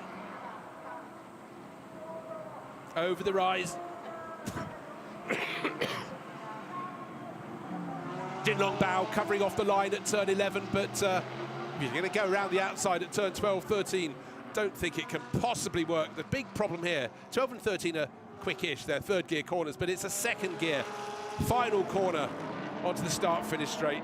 There is no passing there, so Jin Long Bao puts another lap on the lead, in the lead for the 992 Porsche. Down into turn 1, covers the inside line, but certainly Wei Lu was aware of that, and he took the wider line, should be faster on the exit accordingly, but the order is the same. And what's happening? Who's coming? I thought this would happen. Prince Abu Bakr Ibrahim, Dennis Olsen, just enthralled. Yes, I'd like to speak to the camera, but right now I'm looking because my car may go into the lead of this race. And R&B Racing, really bad luck for them yesterday. And for Dennis Olsen, the best result so far with his teammate Wei Lu is a third place. That was the second of the 2 races at Fuji. But there we are. How close would you like your top 3 runners to be? Nose to tail, covered by 1.4 seconds on the start line. I'd reckon half of that as they go under the first of the underpasses. One little factor I'd like to knit into this. A car that should be pretty much near them, but it had 10-second success penalty in the pit stop. Porsche Center Okazaki, started by Yuta Kamimura. We heard from him on the grid. Now Hiroaki Nagai is at the wheel. That is in 4th place. And last time around, the best part of 2 seconds faster than the first 2 Porsches, lapping marginally faster than the Mercedes in 3rd place. But Prince Abu Bakr Ibrahim, with such a short racing CV, has just taken to GT3 racing like a duck to water, and he's caught them very easily. So this 3-car train covered by nothing. Porsche, Mercedes, Jin Long Bao, Wei Lu, and Prince Abu Bakr Ibrahim in the background. So this is still part of his learning curve. Watching, waiting, and as the 2 Porsches cover a lot of the track in front of him, he's going to maybe be able to pick his moment. But what's just up ahead is a slower car. It's how they negotiated. It's the Kref Motorsport McLaren, and that's running down Yuka Suzuki in 27th position, but it's how they get past it. A lot of this circuit is wide enough. Oh, a challenge out of turn 1, not quite working for Wei Lu. He's going to find that McLaren right in his path. Hopefully it can turn through turns 2 and 3 before they come up, but on the high line it's not going to work. But by taking the inside line, Bin Long Jiao has exposed himself to exactly what's happened. Between turns 2 and 3 he was inevitably going to run wide, and the move is done. Maybe Dennis Olsen will now smile to the camera, but he's enjoying it. But one blink of an eye and that Mercedes could get past the pair of them. But I honestly sense that Wei Lu has got the legs. It just took him about 4 laps to get ahead of Jin Long Bao. Now he should pull clear. Now he doesn't want to go wide around the McLaren. That could have cost him going high out of turn 6. Gets turned into turn 7, but it allows Jin Long Bao to close in behind him in the technical part of the circuit, coming wide out of turn 8.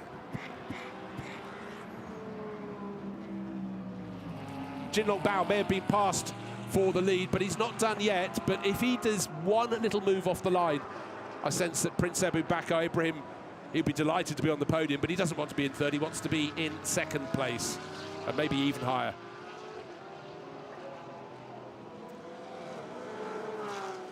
Well, we've just seen Dennis Olsen smiling and laughing. His car is now in the lead of the race, and he's been grabbed by Amy.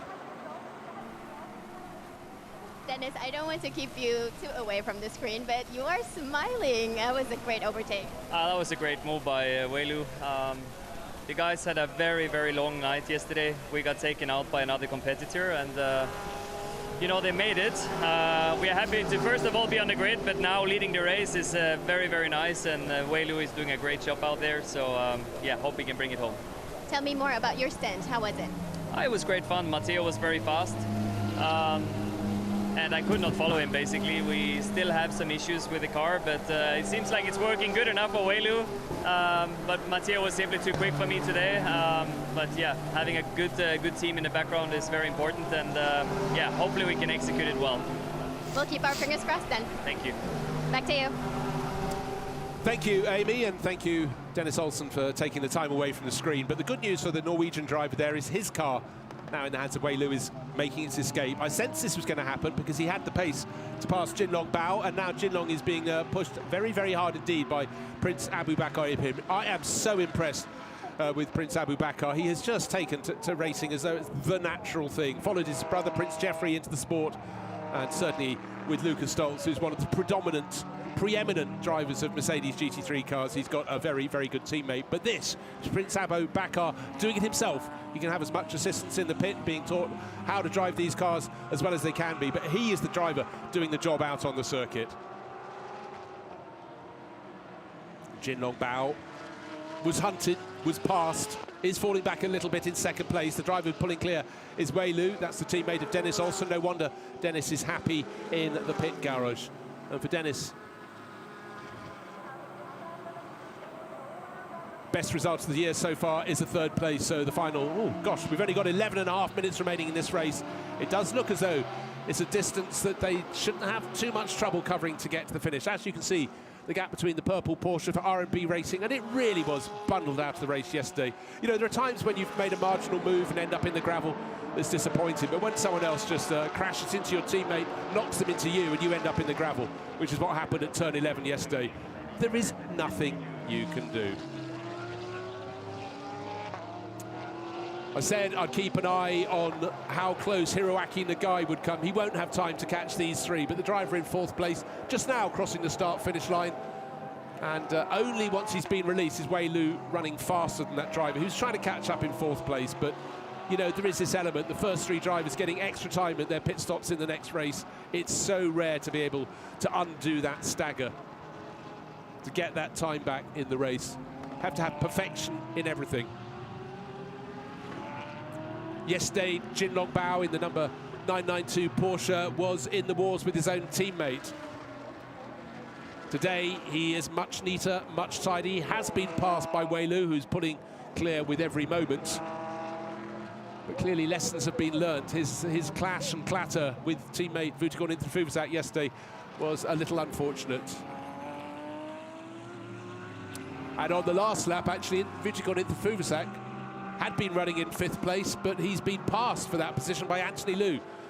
That Craft Bamboo Racing number 37 Mercedes has made up ground. And as I said, when you look at the cast of the drivers in the second half of the second race, it's when you get the AMs in a Pro-Am lineup. Some of them are better than others, and Anthony Liu and Vuitton Interfuvasak very much the same. Now let's take a look at average speed. Well, of course, the fastest car would be the one in the lead of the race, nearly 148 kilometers an hour. Of course, that pace will increase between now and the end of the race, because that does include the time when they were at a standstill in the pit lane. But, oh, just there, Jinlong Bao bouncing over the curb at the final corner, turn 14. But actually, the lap before, Prince Abu Bakar Ibrahim had a bit of a slide there and just had to wait a moment to get on the power, and therefore lost ground running past the pits down to turn 1. But now he's right back on the tail of that red Absolute Racing Porsche.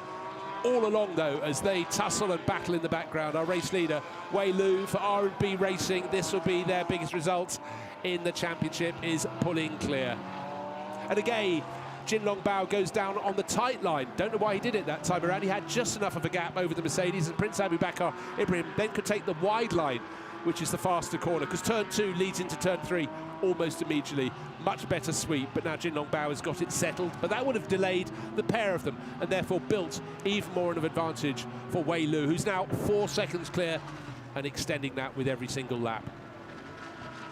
A little bit further down the order, Jeffrey Lee is just in front of the car that's leading the silver class this race. Just the 2 cars in that class, but running around Bo Yuan in the 87 R&B Racing Porsche. Yeah, the same team that's leading the race outright and leading the Prime class. But top in the silver category is that sister car. There it is in the metallic green livery.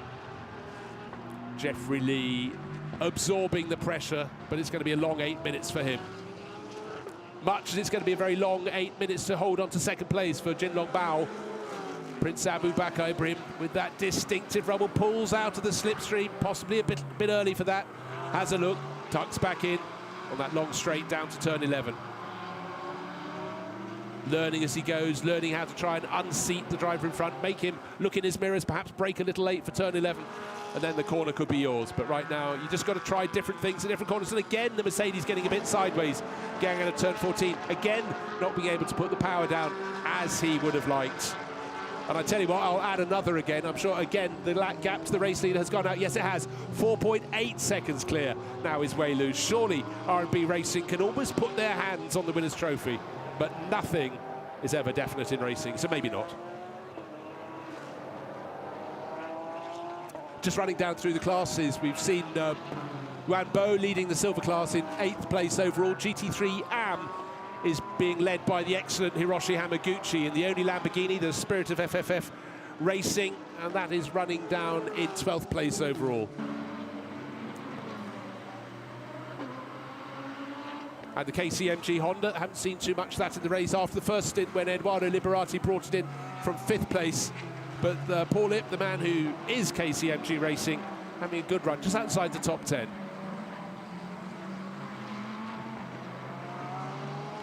The NK Racing Porsche going into turn 11 and keeping the car in a straight line. That was one we saw have a spin at the start of this driver's stint towards the end of the race.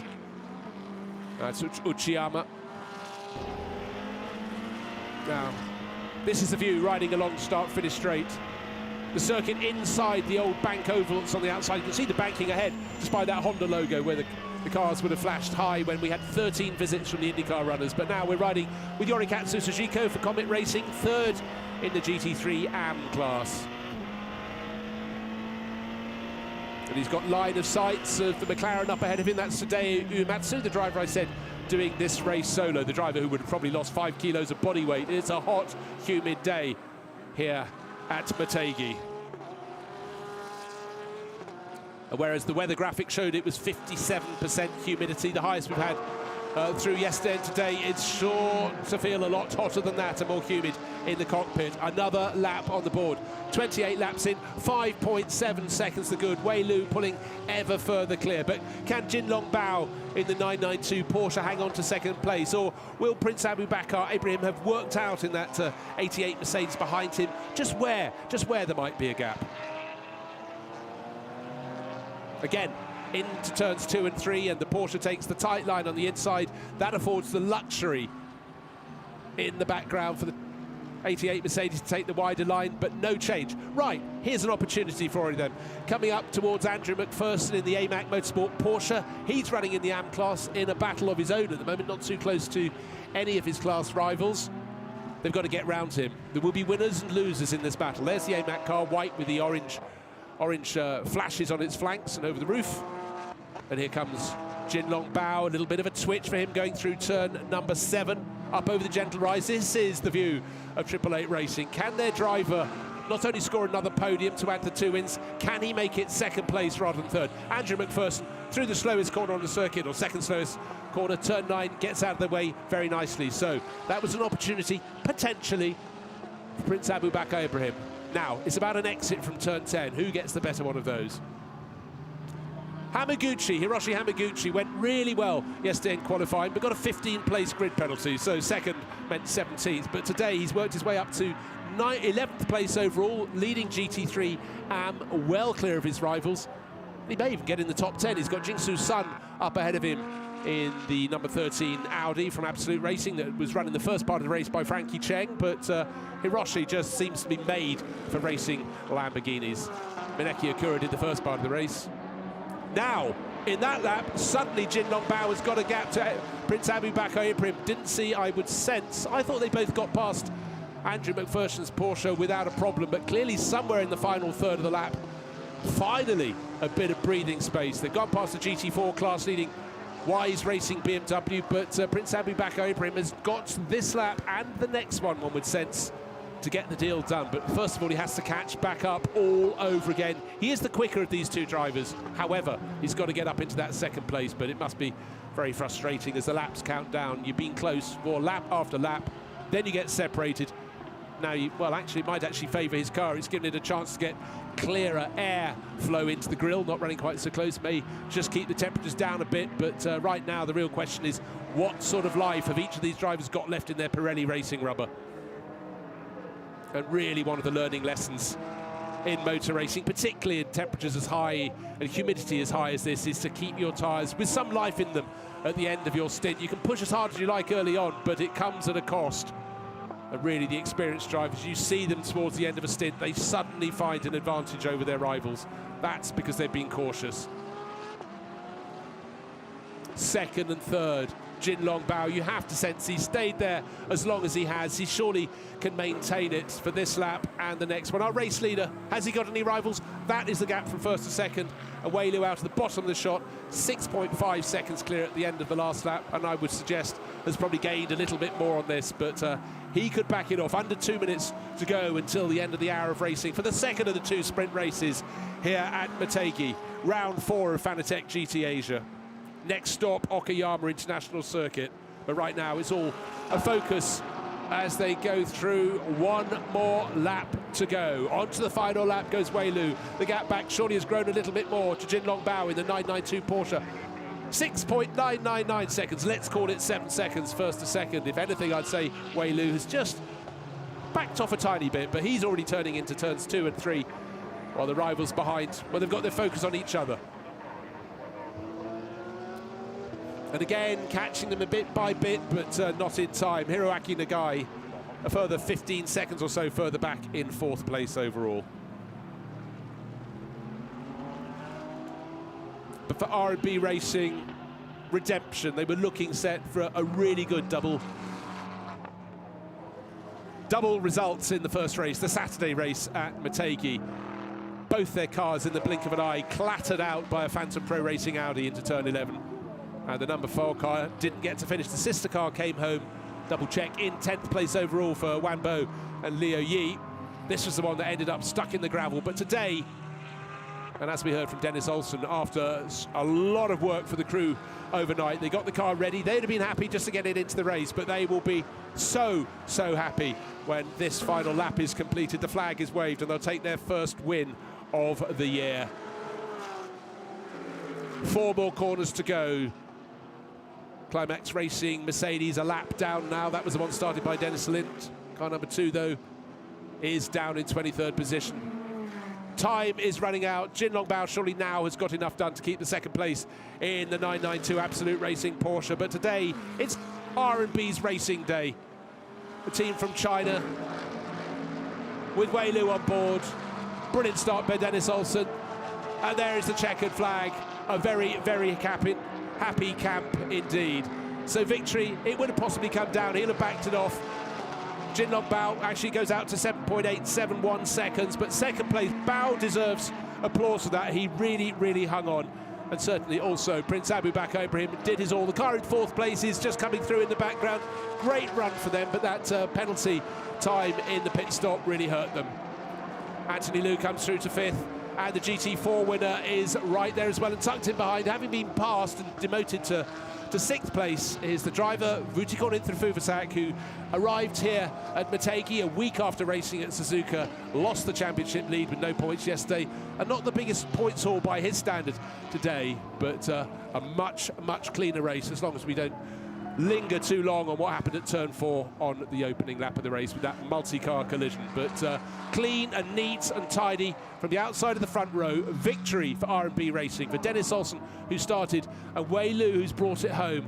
And right now, those sweet moments in a driver's career when they can just maybe pop the windows open a chink and just bring it back home. Points in the bag, a podium in the bag, victory in the bag.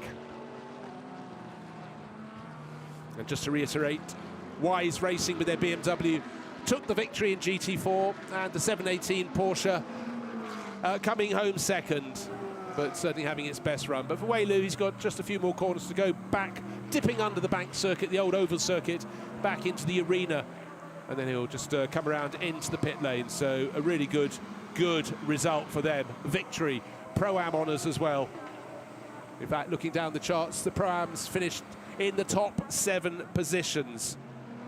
And then the leading silver class car, that was also from an R&B Racing Porsche. They took victory. Car number 87 being brought home by Bo Yuan in 8th place overall to win the GT3 silver class, with Kang Ling down in 17th place. Not such a good run for him today, the driver who started on pole yesterday. But for R&B Racing, redemption. This car put into the gravel yesterday and brought as the first car into Parc Fermé as the winner here at Motegi. They have plenty to be very, very proud about. And don't think the car's escaping. Parc Fermé is in the paddock, right next to the podium, just behind the control tower. Parked perfectly in front of the #1 board. The Absolute Racing Porsche coming in the background. Maybe Dennis Olsen would give their bonnet a clatter as well. But Jinlong Bao deserves lots of awards. But Wei Lu, I think he might be rather pleased with life. There we are, R&B Racing, victory there. Chinese-Norwegian driver combination. Fastest Porsche on the day.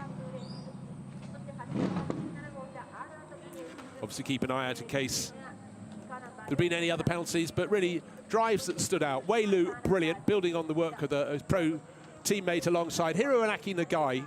Look out for them to suck up a 10-second extra pit stop penalty time for coming home second yesterday and still coming home in 4th. That was very good for Porsche Center Okazaki, who were just showing that thing, speed and consistency. But Wei Lu, it would have been hot in there, but I don't think there's going to be a smile going missing. Certainly Dennis Olsen, who's had time to cool down, he can do the same for his own team, and that's what your mates are for, isn't it, really?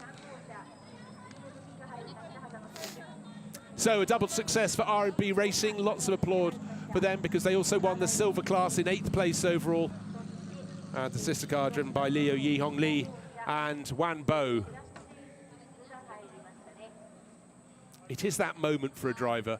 Hot, exhausted, elated, but, you know, relieved, particularly after your car was taken out in the first race. They did the whole hour. Good to see the applause from Jinlong Bao there as well, and Alessio Picariello coming across to congratulate people as well. Vutagon and Fufusak in there as well. So, you know, great friendship among these drivers too. But it's about completing the hour without any problems. Starting second, running second, and delivering with that overtake very soon after the pit stops by Wei Lu.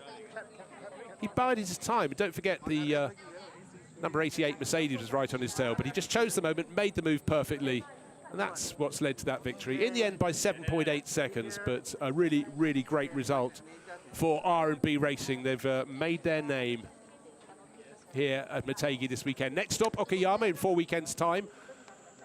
And so much of sport is about momentum. But it seems Amy Izawa, our presenter, has got down very quickly to join the race winners yesterday. So Dennis Olsen in the middle, and the driver who brought it home, hot but very happy, Wei Lu. Wei Lu, congratulations on your win. What you lost yesterday, you got it today. I have no idea what's going on right now. There's so many things happens at the same time, and it's been a really, really difficult year. Trying to learn everything in the series, and every track is new to me, so it's hard. I thought with my friend Bao in the race, it felt really good. I think my car just came up quickly with a colder tire, and then he struggled with traffic with the AMG. So it feels like yeah, we were racing in different places back in the time again. So it's a good time, and thanks so much for the team not sleeping and fixing my car. Thanks to everyone. A fabulous win, congratulations. Dennis, so you were 4 times on the podium now, and in the middle, finally, you've got it. Yeah, well, this was all up to Wei Lu. I didn't have a chance to catch Matteo, so this was all Wei Lu. He did an amazing stint, and as he said, big thank you to the team. The team really had a big effort last night. I think I left also 2 o'clock together with some of the guys, and they continued working until 4:30 in the morning. But yeah, it shows that the car is in good piece, and yeah, very happy for Weilu as well to finally get a win. Super redemption from yesterday. Party hard. Congratulations again, and back to you. Thank you, Amy, and that just goes to prove also, you know, when your mechanics and engineers put your car back together, they've got so many checks to do, and that car, they clearly got it 100% right. And also, as Weilu said, it seemed to be really, really good when they came out on cold tyres after the pit stops. They'd got the right setup as well. It's these small elements that make such a difference in GT3 racing in particular, with balance of performance, keeping the cars very identical in terms. But let's take a look at what happened. Plenty happened. An hour of racing, and it started with a bang. Absolute Racing, Motegi Caroli on pole position, Dennis Olsen alongside. He got very busy in behind, but it was looking like Porsche's 1, 2, 3. But look, around the outside at the first corner, the Mercedes, number 88, up from 4th to 3rd. In behind, neat and tidy, through turns 1 and 2. It got a little bit busy when we got to turn 4. And it seems Mikkel Mack in the 333 Audi was blamed for that, going across the nose of Alvaro Perret, but everybody else seemed to have to run off the track. You can see the number 2 Mercedes being spun around. Nobody's fault other than, it seems, Mikkel Mack, but that car was also parked up out of the race. But what was looking like the best run for Hub Auto was stubbed out very early on. And then there was a fabulous battle. This is from 6th place backwards. And Fabian Schiller's yellow and red Mercedes sat there for lap after lap, being challenged by his teammates, and Alessio Picariello in the background trying to go around the outside of the D-Station racing Aston Martin, but Tomonobu Fujii was not having any of that. And then it was the time of the pit stop. Who would time them right? Any driver stuck in a train would suffer. So in from the lead of the race by about 4 seconds, it was Motegi Caroli handing over his car to teammate Jinlong Bao. And but importantly, the number 4 Porsche gained very, very quickly in behind. Oh dear, so the second of the Phantom Pro Audi's also causing mischief, and the NK Racing Porsche being spun around. But this was the battle. First, second and third after the pit stops. Jinlong Bao in front, but not for long, because he was a little too tight down the inside between turn 2 and 3. And this was the moment where Weilu pounced up the inside by turn 3. Got ahead. Was there a chance for the Mercedes to come through? Not quite. So he had to tuck in behind. Dennis Olsen delighted in the R&B camp. That was the one that was so sad yesterday when both his cars were knocked off in one instant.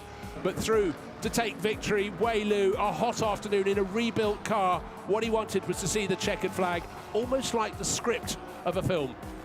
In the background, Jinlong Bao just holding off Prinsu Abu Bakar Ibrahim to hold on to second place. Well done to both of those crews. But massive tip of the hat and applause to R&B Racing, to Weilu who brought it home, and Dennis Olsen who did the spade work in the first half of the race. So for a lot of the crews, a gentle breeze over here, the first chance to cool down, to calm down. And there is the podium in the paddock, surrounded by trees, a lovely setting. Certainly being at this height rather than being high on a balcony in the pit building means the photographers get some much more personal shots. And Amy Ozawa is about to call the drivers out. Fanatec GT World Challenge Asia, powered by AWS at Mobility Resort Motegi. We will start the ceremony with the GT3 overall winners. So Everybody, the overall podium will be coming out. This is also the Pro-Am podium, because the top 7 positions filled by Pro-Am runners. But Prince Abu Bakar Ibrahim, car number 88, Craft Bamboo Racing, and Lucas Stoltz scoring yet more points in the championship. They came here leading the Pro-Am battle. It's been tight, but they've gained more of an advantage. And second place, Motegi Caroli started from pole. Jinlong Bao did his best to hold on to the lead, but was passed soon after taking it over. But for Motegi Caroli, second place on his debut in the championship, very impressive to go with his pole position. But to the top step of the podium, we just had a quick interview with them. And the applause there for R&B Racing's Weilu, who leads out, and Dennis Olsen, who follows him to the top step here at Motegi.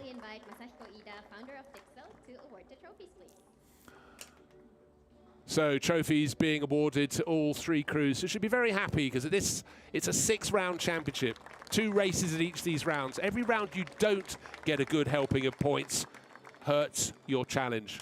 Alessio Picariello and Vutikon Intrafuvasak, they scored none yesterday despite arriving here as winners. And just the points for 6th place today. They will come back, they will fight back all the harder, but this was a case of R&B Racing taking its first win in the championship. And all 3 of those crews, notably the 888 Mercedes crew that came home 3rd place, scoring the sort of points they need to build towards championship victory at the end of the year.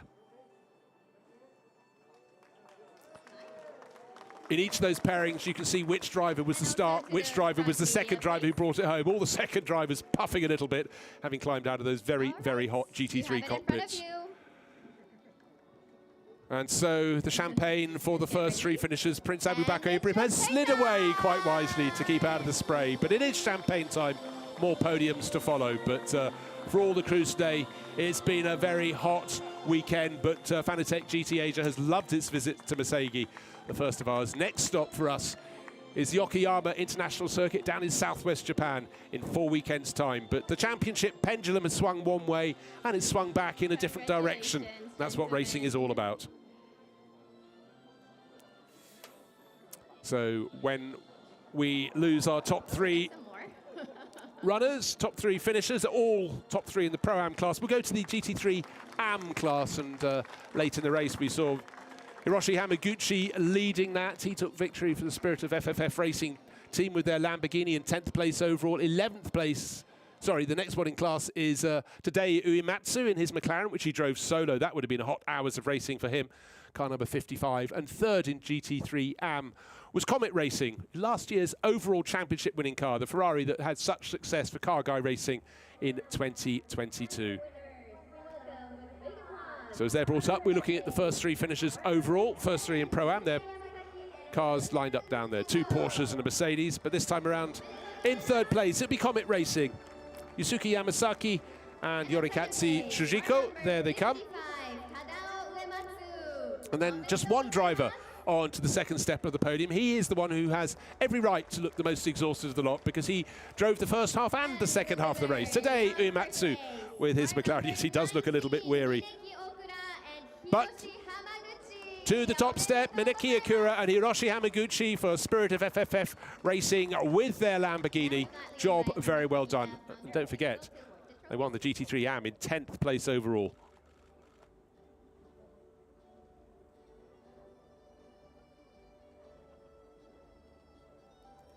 So the trophies handed out, you can see the looks of satisfaction, but also a degree of exhaustion. This circuit, apart from the run down the start-finish straight, possibly the run from turn 1 to turn 2, and the run from turn 10 to 11, the drivers don't get a second to rest. And today, Uematsu, I think he's going to have a long, cool bath to cool himself down. An hour racing a GT3 car around the twists and turns here. What a great job. Second in GT3 AM, but for the Spirit of FFF Racing, they come out on top today. Hiroshi Hamaguchi and Mineki Akura on the top step. Number 1.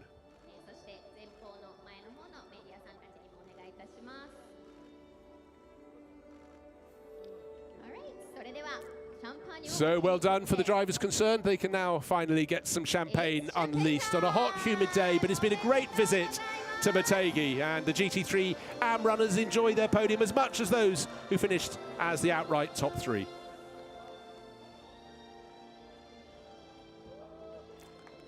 But now, after races on consecutive weekends at Suzuka and here at Motegi, the teams get 4 weeks off.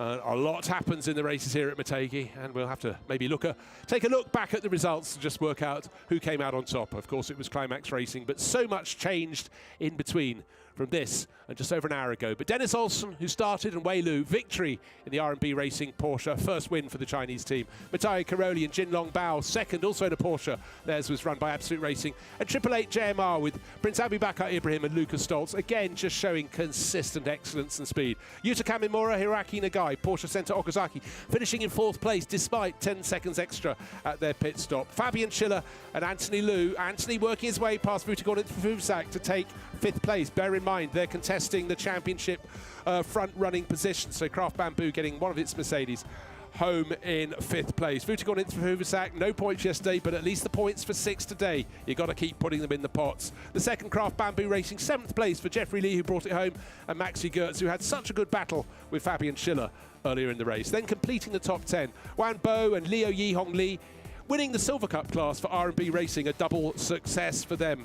And then Aston Martin's only representative Tomonobu Fuji and Satoshi Ashino coming home in 9th place overall, and Hiroshi Hamaguchi coming home in 10th place to win GT3 AM. So we've been to Chang, we've been to Fuji, Suzuka, here we are at Motegi. Next stop is Okayama, and that I'm sure will sort the championship towards a finale at Malaysia at Sepang in the third weekend in September. The pendulum swings one way, it swings another. It keeps everyone on their toes, but I would say our first visit to Motegi has really given the championship a fabulous mix. That's it for me, Bruce Jones. Join us at Okayama.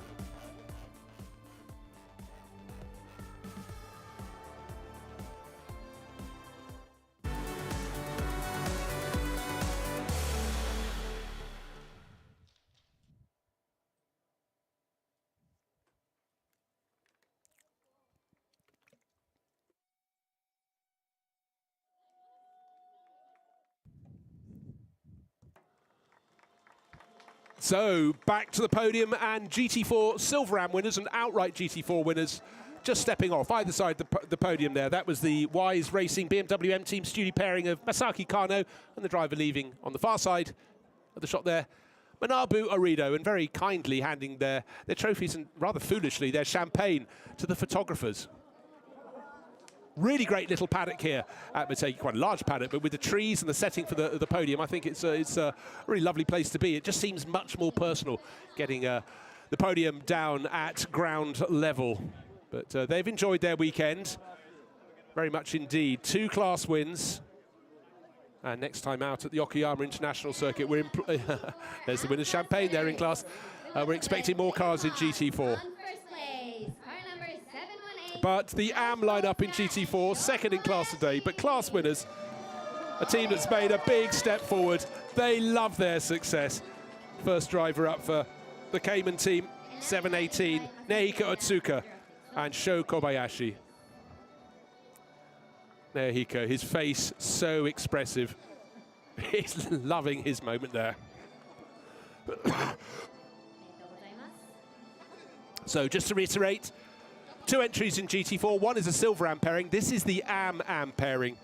Naohiko Otsuka closer to us, and Sho Kobayashi, who started the race on the right-hand side, came here to Motegi looking for points and trophies. They've gone away with a good haul of points and trophies. And Naohiko Otsuka, he's even directing the photo shoot. A man with a finger in every pie, but the very exemplary GT4 entrant there. So great to have their Porsche Cayman running at better pace than ever before. So Czech shop Caymania Racing have had a very, very good weekend. They're starting to carry a bit of momentum, but outright in GT4, the gold standard is still Wise Racing with the BMW M Team Studio M4. The music, the spray, the sunshine, the humidity. It's racing. And Motegi has done Fanatec GT Asia absolutely proud. It's been a great setting, thoroughly enjoyed by everybody who's come here, particularly those who go home with the points and the trophies. So the podium ceremony is over. That was the GT4 Silver Am podium, followed by the GT4 Am podium. And as Naohiko Otsuka strides back into the paddock carrying his trophy, a champagne and a massive smile, Amy Izawa can set down. Her presenting stint here has come to a conclusion at Motegi, but been loads of media, plenty of fans here. The grid walk and the pit walk yesterday, absolutely packed. So it goes to prove that GT racing is getting stronger and stronger, particularly here in Japan. We've got all the Japan Cup points to tot up, but let's take a look at the positions as we leave. And there, the race 2 results. Dennis Olsen and Wei Lu, victory for them. Matai Karoli, Jin Long Bao making it a Porsche 1-2. Best of the Mercedes. In third place, Prince Abubakar Ibrahim and Lucas Stoltz. Valiant effort from Yuta Kamimura and Hiraki Nagai in fourth place. The top 6 being completed by Fabian Schiller and Anthony Liu, who moved ahead of Vuitagorn through Fuvasak. And that place change may be very important. 6th place doesn't pay as many points as 5th. And we're getting very, very tight at the top of the table. Some great runs up and down the order, but also great names a long way down. There were thrills, there were spills very early in the race. But Dennis Olsen and Wei Lu, they've come out at the top of the pile. They started second, but importantly for them, in their rebuilt car that was knocked off the track yesterday, they rewarded their mechanics and their engineers and their team for a first win for R&B Racing. They will be enjoying the next 4 weeks until they turn out at Okayama International Circuit for round 5 of 6 of Fanatec GT World Challenge Asia, powered by AWS. So, plenty to consider when we look back at the action over 2 days here at Motegi. The sun has shone, the racing has been full of incident and a little bit more incident. Plenty to talk about, but victory today for Wei Lu and Dennis Olsen puts a big smile on the face of R&B Racing.